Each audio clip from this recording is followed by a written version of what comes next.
The 42nd chapter of the book of Isaiah in the Bible clearly foretells the coming of an Arabian prophet, specifically Prophet Muhammad, peace and blessings be upon him.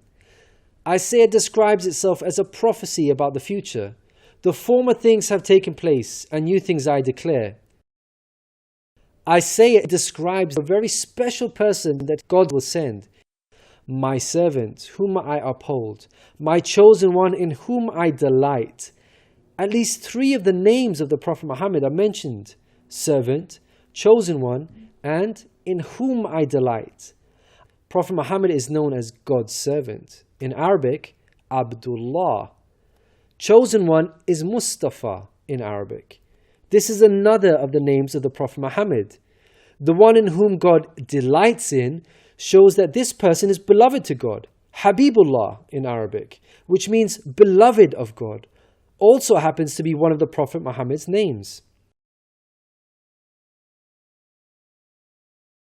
Isaiah also reveals the location of this special person. He states, "Let the wilderness and its towns raise their voices.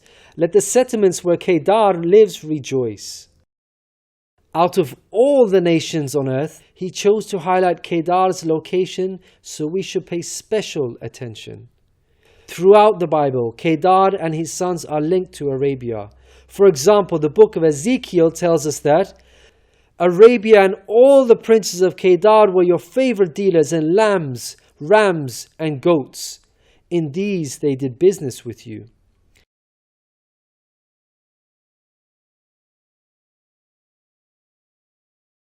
Isaiah goes on to narrow the location down further to a specific city within Arabia. He states that the people of Selah should sing for joy. Let them shout from the mountaintops.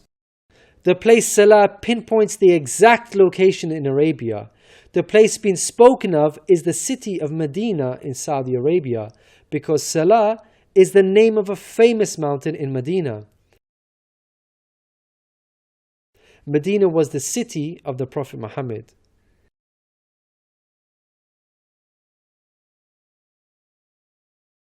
Isaiah informs us that the special person will bring something new. Mankind is told that we will sing to the Lord a new song, His praise from the ends of the earth. The statement "a new song" means a new law, a new way of worship. This is exactly what Islam represents. The emphasis on the new song here is singing the praise of God all over the earth. The Qur'an opens with the statement, "Praise be to God, Lord of the worlds," and is recited by Muslims all over the world during prayers every day. The new song cannot refer to Jesus. Jesus obeyed and followed the law of Moses throughout his life. Jesus didn't sing a new song. He sang the same song of Moses, the Torah. Moreover, the disciples of Jesus also followed the law of Moses, even after Jesus departed.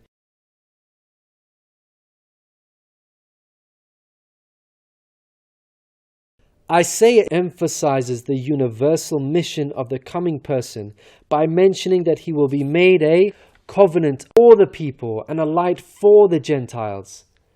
Gentiles means non-Jews. The Qur'an confirms the Prophet Muhammad, peace be upon him, was sent to the whole of mankind, Jews and Gentiles alike.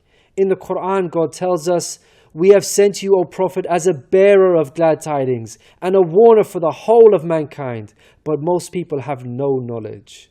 The verse in Isaiah cannot apply to Jesus, because in the Gospel of Matthew, Jesus said, "I was sent only to the lost sheep of Israel." Isaiah further states that he will lead the blind by ways they have not known. Along unfamiliar paths I will guide them. The pagan Arabs at the time of the Prophet Muhammad fit this description perfectly, because they had not been sent a messenger prior to Muhammad.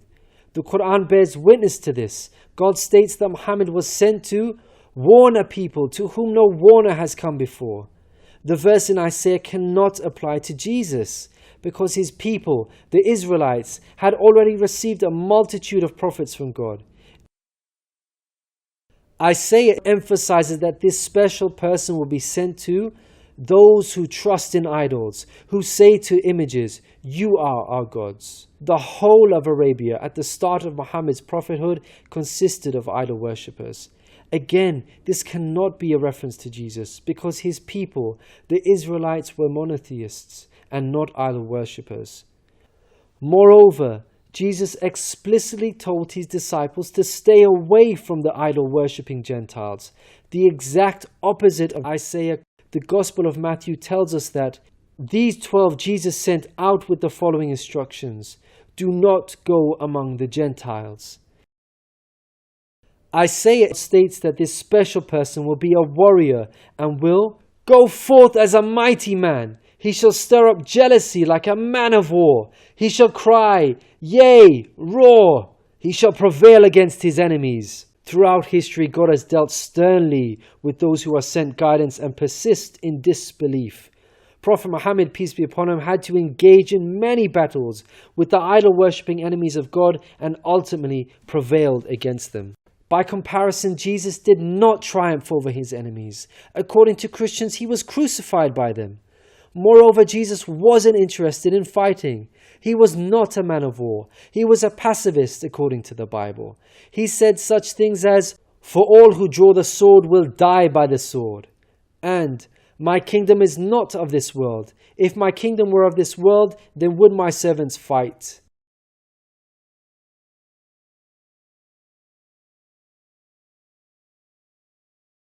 Isaiah gives us a list of momentous achievements for this special person. Chief of these is that the idol worshippers will be turned back in utter shame. Not only did the Prophet Muhammad conquer Mecca, the pagan capital of Arabia, but by the end of his life, in just 23 short years of prophethood, Arabia had shunned idol worship and now worshipped the one true God of Abraham. This cannot apply to Jesus, as it was Christians themselves who were humiliated and greatly ashamed for hundreds of years after Jesus. They were persecuted at the hands of the Roman Empire, who were idol worshippers. They executed some of the apostles of Jesus, such as Peter and Paul. Christians were tortured and even fed to the lions. Finally, Isaiah closes with an admonishment. "Hear, you deaf. Look, you blind, and see. You have seen many things, but you pay no attention. Your ears are open, but you do not listen. Which of you will listen to this or pay close attention in time to come?" It seems clear that the deaf and blind are those who reject Prophet Muhammad, peace be upon him. Who among you will heed God by acknowledging him? Who will listen and pay close attention in time to come? الذين يتبعون الرسول النبي الأمي الذي يجدونه مكتوبا عندهم في التوراة والإنجيل يأمرهم بالمعروف